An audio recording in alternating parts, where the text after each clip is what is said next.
100년 살았으면 60억 한 방이 안 되죠. 차용증을 작성을 할 때는 이자만 기재를 하는 게 아니고 기재를 해야 되는 거예요. 혼인신고는 나중에 하고 싶은 거죠. 혹시 어떻게 될지 모르니까. 다른 의미로 드렸죠. 두 분 채널 가서 댓글 달아주시면 바로 답변해 주시나요? 아무래도 저희가 답변 달니까. 네, 다음은 증여에 대해서 좀 여쭤볼게요. 증여도 굉장히 질문이 많은데 첫 번째 질문은 10년에 6억 원 증여가 부부 사이에 가능하다면 20년 살았으면 12억 원 증여가 가능한가요? 그렇죠. 이렇게 그러면 중간에 증여하지 않았어도 그 기간에 대해서 20년 살았으면 12억 원까지? 그렇진 않고요. 그러니까 지금 이거를 물어본 거거든요. 이분은 한 방에 12억 되냐? 한 방에 12억 되냐는 거예요. 나 중간에 10년 동안 안 했는데 그건 아닌 거죠. 그러니까 10년에 6억 원. 그럼 20년 사신 분도 그럼 6억 원. 그러니까 그 사전에 증여 없었는데 이번에 증여를 한다. 그러면 6억 원, 6억 원까지는. 그러니까 어쨌든 최대 6억 원까지. 그렇죠. 그러니까. 100년 살았으면 60억 한 방이 안 되죠. 그러니까 그거를 물어보신 건데. 그리고 이제 6억 관련해서 좀 오해하시는 분들 있는데 내가 주는 것도 6억이고 받는 것도 6억이에요. 일반항만 생각하시는 분들이 있어서. 아, 그래요? 통틀어서 6억이다 이게 아니고 주는 것도 6억, 받는 것도 6억. 그러니까 쌍방 간에 6억씩 가능하다. 증여를 2억 1,300만 원 받았는데 차용증을 안 쓰고 이자를 안 내도 되는 건가요? 이전 영상에 나온 대로 2억 1,300만 원까지는 기간만 명시해서 이자 없이 무료로 차용이 가능한가요? 특수관계인들끼리 금전 대여 거래를 할 때는 기존 세법에서 기준으로 삼는 이자율은 4.6%를 주고받게 되어 있어요. 근데 실제 지급되는 이자하고 4.6%로 계산한 이자가 연으로 계산했을 때 1,000만 원 미만이 되는 경우에는 그 차이 나는 부분에서 증여세를 과세를 하지 않아요. 그렇죠. 자, 그러면 그게 한 2억 1,300만 원이 한 연에 1,000만 원 정도 그 정도 됩니다. 그 정도 되더라고요.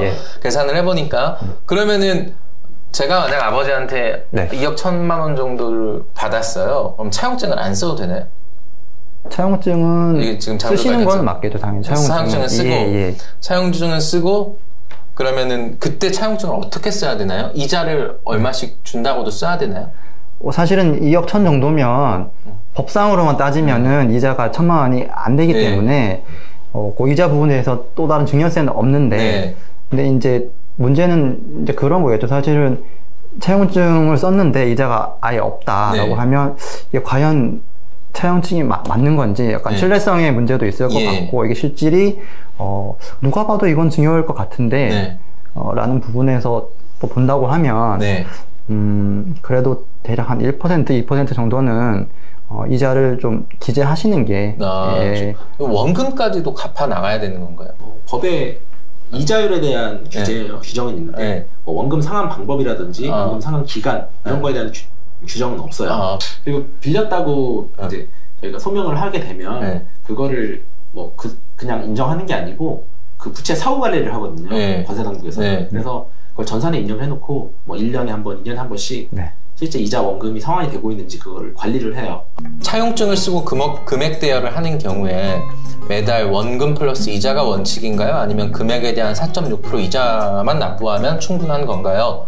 사실 차용증은 뭐 법적으로 뭐 매달 이자 내야 된다 이런 규정은 없어요. 그래서 뭐 분기별로 이제 지급하셔도 되고 반기도 가능하시고 아니면 뭐 연마다 이렇게 이자를 갚으셔도 되고요. 그래서 그런 것들은 작성하기 나름이긴 한데 이제 결론적으로는 그 차용증이 기재된 대로 실제 뭐 회수행위가 변제행위가 이루어지고 있는지가 중요하기 때문에 그런 부분은 이제 뭐 특정하게 이제 정해져 있지는 않습니다. 부모님과 차용이 연 이자가 1,000만 원 이하로 10년간 지급을 해서 한 10여 년 누적이 1억 원일 경우에도 증여세와 무관한 건지 이렇게 좀 질문을 했어요. 일단 뭐 이자를 드릴 때 금전 무상 대출에 따른 이익의 증여 규정에 해당돼서 아까 제가 설명드린 대로 1,000만 원 미만이 돼서 증여세 과세의 대상이 안 된다 그러면 그게 뭐 10년 동안 그렇게 됐어도 문제는 없어요. 연 기준 판단이기 때문에 그 금액은 부모님에게 차용증을 작성할 때 금액 한도는 따로 없는지, 변제 기간 한계는 따로 없는지 궁금합니다.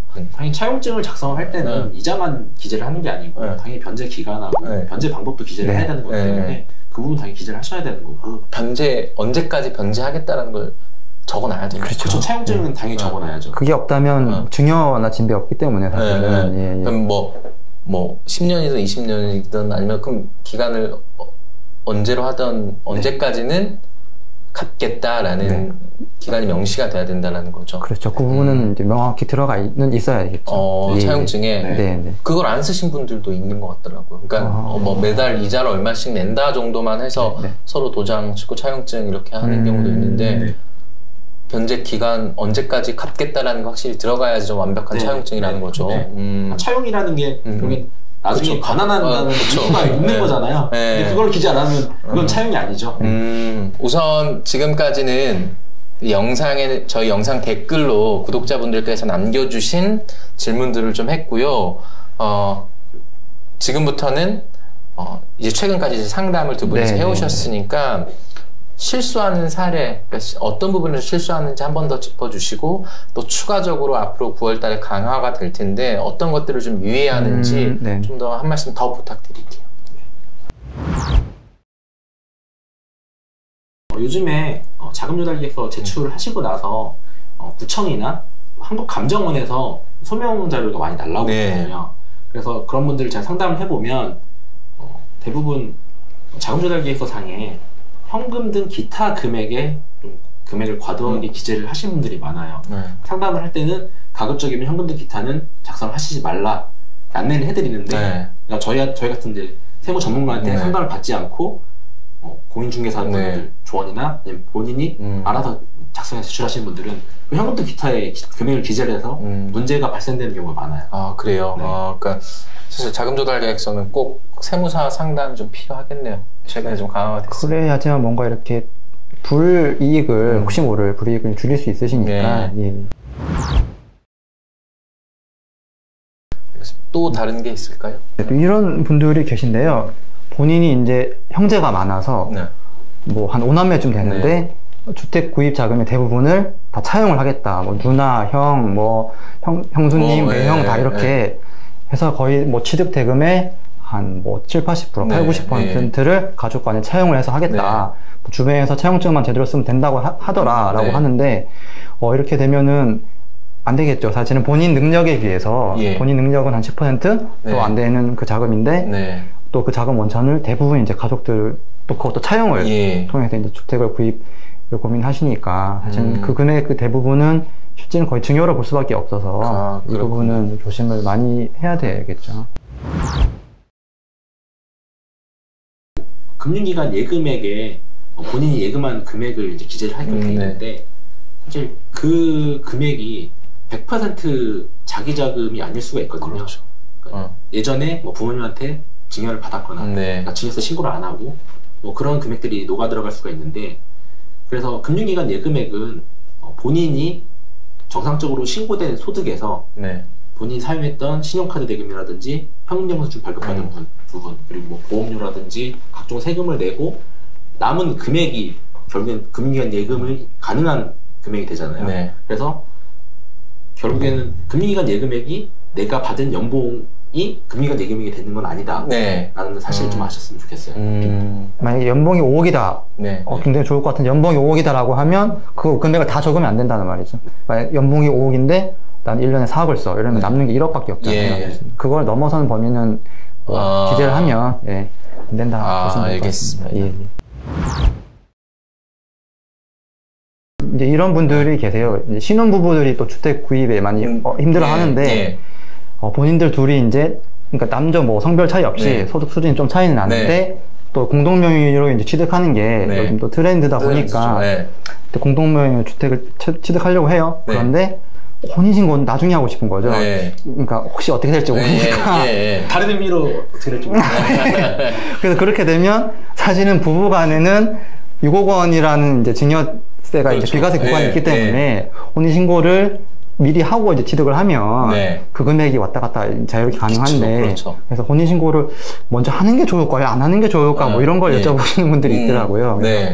이 부분은 사실은 혼인 신고를 안 하고 이제 공동명의를 취득하면 네. 그 일정 갭 금액의 차이가 나면 그 부분은 사실 증여가 이제 650 공제가 안 되기 때문에 네. 뭐 실제로 뭐 차용증이라든지 이런 걸 실제로 써서 네. 기재를 해서 이제 뭐 작성해야겠죠. 아, 차용증이 필요하다. 네, 그래서 어차피 결혼할 거니까 뭐 650원 된다 이렇게 생각하시면 안 되고. 예. 좋은 말씀이네요. 네. 마지막으로 두 분께 지금 자금 조달 계획서를 쓰셔야 할 분들, 또 앞으로 매수 계획이 있어서 또 써야 하실 분들에게 마지막으로 한 말씀씩 좀 부탁을 드릴게요. 네. 자금 조달 계획서 소명 관련해서 요즘에 안내문을 많이 받는다고 말씀을 드렸는데 그런 상담을 하다 보면 그분들이 작성 단계에서 저희 같은 세무사라든지 아니면 전문가의 도움을 받아서 작성을 하셨으면 그런 소명자를 받아서 스트레스를 받지 않지 않았을까라는 좀 아쉬움이 들거든요. 네. 그래서 작성하기 전에 유튜브에도 저희 영상 말고도 좋은 영상들이 많이 있고 그리고 또 전문가들이 많이 있기 때문에 꼭 상담을 받으신 다음에 작성을 하셔가지고 그런 불이익을 당하지 않으셨으면 좋겠다는 생각이 듭니다. 네. 예, 저도 세무사님하고 동일한 의견인데요. 사실 이번에 이제 9월 달에 확대가 돼서 이제 대부분 사람들은 다 자금 조달 계획서를 제출해야 되고 또 자료도 다 제출하셔야 될 텐데 그만큼 이제 더 신중히 이제 작성을 해야 되겠죠. 그래서 특히 또 이제 부동산 관리 감독 기구도 만들어져서 뭐 대부분 이제 부동산 거래는 거의 파악된다고 보셔야 되고요. 그래서 사실 이건 뭐 종이 작성하는 건데 별거 아닌지라고 생각하셨다가 되려 이제 불이익을 받으실 수 있으시니까 꼭 전문가분들하고 꼭 저희가 아니더라도 주변의 세무사님들 혹은 또 전문가님들한테 꼭 확인 한번 하셔가지고 이렇게 작성을 잘 하셨으면 좋을 것 같습니다. 네, 오늘 두 분 다시 모시고 이 자금 조달 계획서 작성 방법 또 궁금한 것들 좀 여쭤봤습니다. 두 분께서 지금 세금폭탄 처리반이라는 유튜브 채널을 좀 운영하고 계세요. 그래서 이번 영상에 댓글을 달아주셔도 되고 더 궁금한 것들이 있으면 또 두 분 채널 가서 댓글 달아주시면 바로 답변해 주시나요? 아무래도 저희가 답변 달기가 그래서 네. 두 분께서 바로 답변해 주신다고 하니까 또 궁금한 것들 좀 여쭤보시면 될 것 같습니다. 네, 지금까지 이영훈 세무사님과 장미 세무사님 모셔서 말씀 들어봤습니다. 네, 감사합니다. 네, 감사합니다. 네.